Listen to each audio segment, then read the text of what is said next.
C'est l'heure de l'actualité sur la 7, mesdames et messieurs, bonsoir et bienvenue. Au sommaire de cette édition, un nouveau recensement se fera dans les prochains mois. D'ici la fin de l'année, il s'agit de celui biométrique. Un numéro d'identification unique sera attribué à chaque citoyen, mais à quelle fin précisément? Élément de réponse dans ce journal. Le Togo va œuvrer à la résolution des problèmes que rencontrent les pays membres du CORAF, problèmes liés particulièrement aux ravageurs et maladies des cultures et de l'élevage. Ceci grâce à la mise en place du Centre national de spécialisation sur les bioagresseurs, nous y reviendrons. À l'international, l'opposant politique Ousmane Sonko est de nouveau poursuivi par l'État sénégalais. Ce dernier s'est constitué en partie civile pour réclamer un dédommagement de la part de l'homme politique. Il lui est reproché d'avoir incité à de violentes manifestations qui ont entraîné des dégâts publics. Puis au Zimbabwe, une quarantaine d'observateurs travaillant sur les élections présidentielles et législatives ont été arrêtés mercredi dernier dans un hôtel de la capitale, selon les forces de l'ordre du pays. Les raisons tout à l'heure. C'est tout pour le menu de ce soir. Restez avec nous, les détails c'est tout de suite. Les préparatifs du tout premier recensement biométrique des personnes s'accélèrent pour un lancement d'ici la fin de l'année. C'est ce qu'a révélé jeudi l'Agence nationale d'identification biométrique. Mais en quoi va consister réellement l'initiative et à quelle fin? Élément de réponse dans ce reportage d'Harold Messan-Atto. Les préparatifs du tout premier recensement biométrique des personnes physiques s'accélèrent pour un lancement d'ici la fin de l'année.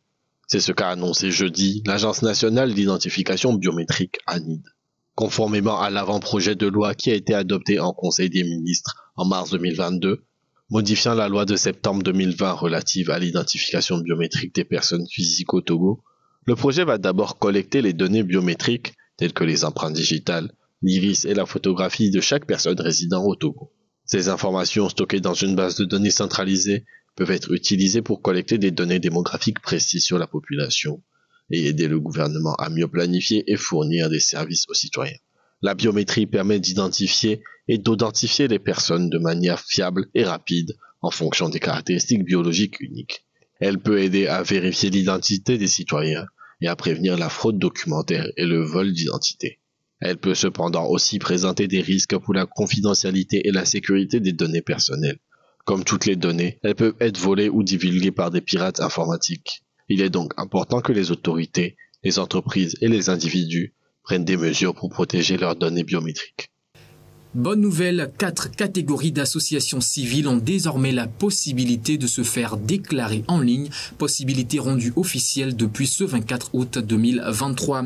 La confirmation de la digitalisation de certains services du ministère de l'administration territoriale est contenue dans un communiqué pour l'heure. Cette initiative n'est qu'à sa phase pilote. Détail avec ce reportage de Kofi Klege.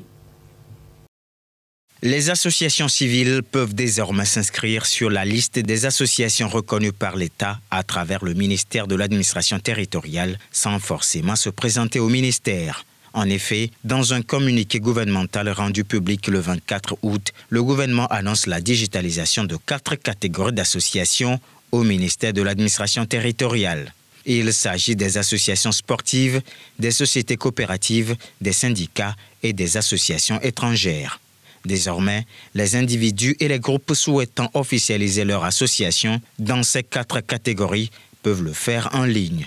Il faut préciser aussi que ceci ne concerne que la première phase de la déclaration qui consiste à remplir les formulaires puis à procéder au paiement en ligne des frais d'étude du dossier. Cependant, le dossier validé en ligne doit être dûment déposé en présentiel au bureau du ministère. Cette digitalisation de la déclaration des associations civiles connaîtra d'abord une phase pilote d'enregistrement en ligne qui a démarré déjà à la date de la signature du communiqué. Ce n'est qu'après et peu à peu que d'autres catégories d'associations peuvent aussi entrer dans la danse. Il y a de cela plus d'1 an que le Togo a commencé par digitaliser ses services publics.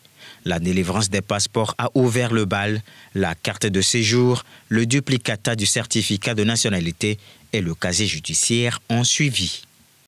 Les institutions de microfinance ont enregistré une hausse trimestrielle de dépôts estimée à 6,3%, une situation qui s'expliquerait par l'augmentation significative des dépôts faits par la population togolaise en général selon la BCEAO. Bernard Canvi pour Le Point. 21 milliards de francs CFA, c'est le montant total enregistré par les microfinances en termes de dépôts financiers au Togo au premier trimestre 2023 selon les données de la Banque centrale des États de l'Afrique de l'Ouest BCEAO. Ce montant connaît une progression de 6,3% comparé au trimestre précédent, ce qui représente en valeur absolue la deuxième plus forte progression trimestrielle derrière la Côte d'Ivoire. Le Bénin, le Sénégal, le Burkina Faso, le Mali et la Guinée-Bissau viennent ensuite. Concernant les octrois de crédit par les institutions de microfinance, l'on note un léger recul des octrois de crédit au premier trimestre de l'année en cours. Le pays a enregistré une baisse trimestrielle de 0,2%. Rappelons que pour la promotion de l'inclusion financière, l'État togolais a planché sur une stratégie d'assainissement et de supervision du secteur de la microfinance. Résultat, le secteur se porte bien et l'accès des populations au microcrédit s'améliore. Le Togo, grâce à la mise en place du Centre national de spécialisation sur les bioagresseurs, va œuvrer à la résolution des problèmes rencontrés par les pays membres du CORAF, problèmes particulièrement liés aux ravageurs et maladies de culture et d'élevage. On suit les détails sur l'initiative et comment va procéder le pays dans ce reportage de Promise Pomegbe, commenté par Félicité Chaplin. Rejoignant le Conseil ouest et centrafricain pour la recherche et le développement agricole, CORAF, le Togo va œuvrer à la sécurité alimentaire de l'Afrique subsaharienne en s'attaquant aux problèmes liés aux ravageurs et maladies des cultures et de l'élevage. Le Centre national de spécialisation sur les bioagresseurs, CNS Bioagresseurs, va réunir des chercheurs du Togo et d'ailleurs dans la perspective de résoudre les problèmes phytosanitaires rencontrés dans tous les pays membres du CORAF, avec la nécessité de planifier les activités et projets de recherche à l'échelle régionale. En effet, le programme détaillé de développement et de l'agriculture en Afrique, PDDA, vise à accompagner les pays africains dans l'élimination de la faim et la réduction de la pauvreté. Ce dernier veut favoriser davantage la croissance économique à travers un développement axé sur l'agriculture et l'augmentation des crédits budgétaires nationaux pour le secteur agricole, amenant les pays à opter pour la mutualisation des efforts. Ces derniers ont renoncé à l'option de se battre individuellement dans les recherches agricoles avec les moyens très souvent insuffisants et des ressources humaines limitées. Chaque pays membre du CORAF se voit responsabilisé sur la base de ses avantages comparatifs par rapport à la chaîne de valeur. Il travaille en collaboration avec les autres à l'expertise de la région générant des technologies pour le développement du secteur. Pour rappel, le CNS Bioagresseurs du Togo s'inscrit en priorité dans le programme de résilience du système alimentaire en Afrique de l'Ouest, financé par la Banque mondiale. Nous passons à présent à l'international, plus précisément au Sénégal. L'État semble ne pas avoir fini avec l'opposant politique Ousmane Sonko. Il va se constituer en partie civile pour réclamer dédommagement de la part de l'homme politique dont les discours auraient incité à de violentes manifestations occasionnant des dégâts publics. Les précisions. Alors qu'il dit avoir souffert des attaques et pillages de biens publics dans divers secteurs, lors du bras de fer entre le pouvoir et Ousmane Sonko, l'État du Sénégal va se constituer partie civile. Il attend d'être dédommagé par l'opposant. Depuis mars 2021, M. Ousmane Sonko s'est singularisé par des discours violents, des appels incessants à la haine, à la désobéissance civile, à l'insurrection, à l'irrespect des institutions et à leur renversement par des procédés non démocratiques. Quant à Juan Lopez Branco, avocat au barreau de Paris et constitué pour le compte de M. Ousmane Sonko, il s'est également distingué sur les réseaux sociaux à travers des attaques virulentes contre l'État du Sénégal, allant jusqu'à appeler à la révolte et à l'insurrection. La constitution de partie civile a été jugée recevable par un tribunal. Elle est différente de l'action publique portée par le parquet. Par lettre en date du 7 août 2023, l'agent judiciaire de l'État a informé les juges d'instruction de sa constitution de partie civile dans les procédures ouvertes contre M. Ousmane Sonko, M. Juan Branco et d'éventuels complices ou co-auteurs. Un pool d'avocats chargé de défendre les intérêts de l'État du Sénégal a également été mis sur pied pour se constituer dans ces procédures et dans toutes autres concernant les dégradations, les pertes, les préjudices infligés à l'État du Sénégal dans ce contexte. Jeudi, les avocats n'ont pas précisé la valeur réelle des dommages présumés subis par l'État. Alors que des informations font fi depuis ce mercredi du décès du patron du groupe Wagner, Evgeny Prigojine, la population nigérienne, quant à elle, demeure optimiste en ce qui concerne l'appui sécuritaire du groupe Wagner sur le territoire nigérien. Voici les avis recueillis. Dans son atelier de couture à Niamey, Brahou Suleiman fabrique des drapeaux russes. Ces drapeaux sont devenus l'un des symboles de ralliement des partisans de la junte militaire et ils prolifèrent depuis que les soldats ont renversé le gouvernement du Niger il y a près d'un mois et qu'on prête à la junte des velléités de faire recours à Wagner.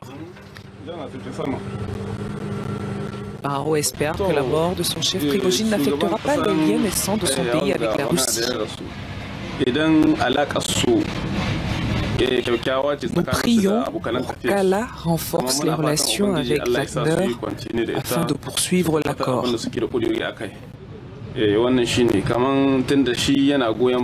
Si les relations sont bonnes et solides, il est possible qu'ils poursuivent l'accord, même après sa mort.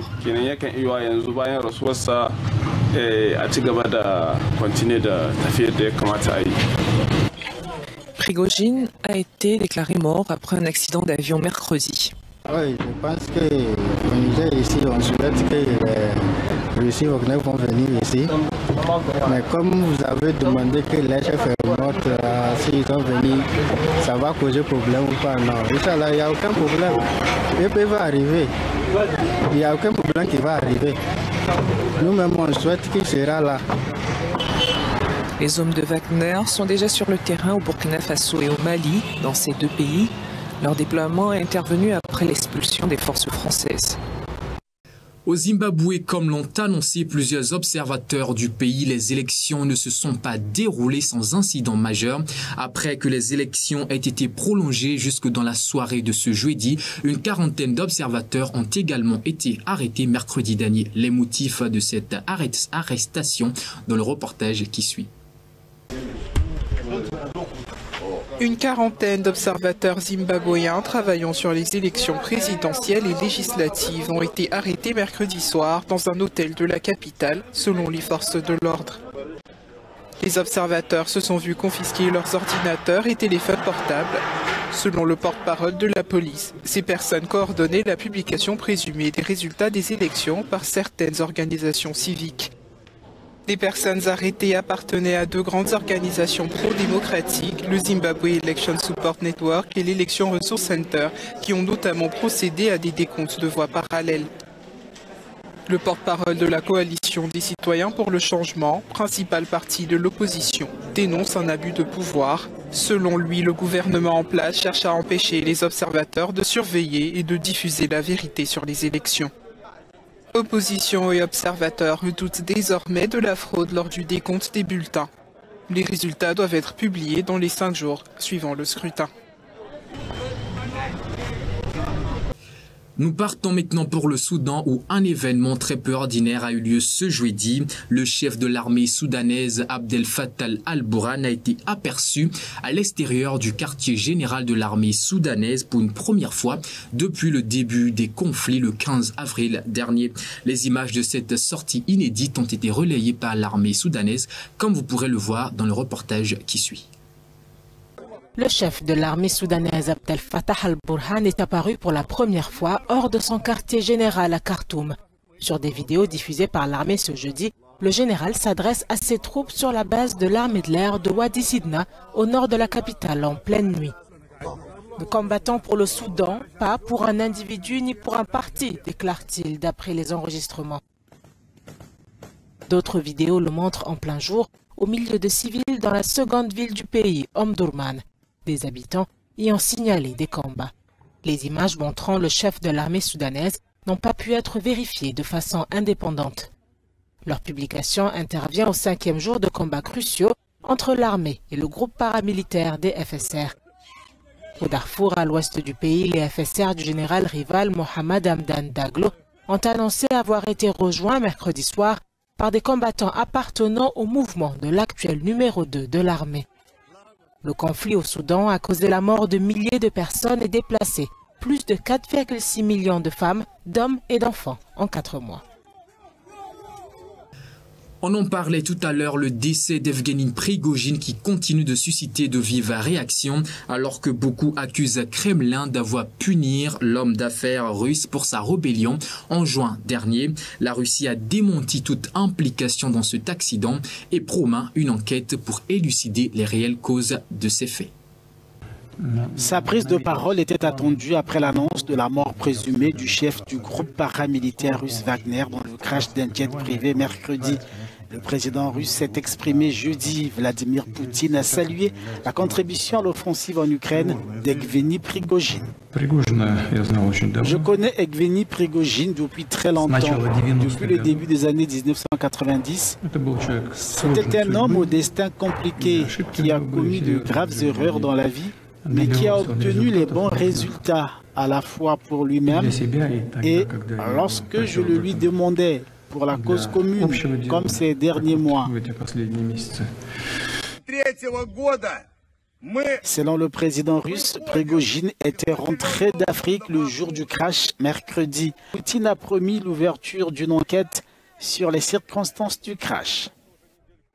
Voilà, c'est donc tout pour l'actualité de ce soir. Merci à vous de nous avoir suivis. Merci pour votre fidélité. On se retrouve demain. D'ici là, portez-vous bien.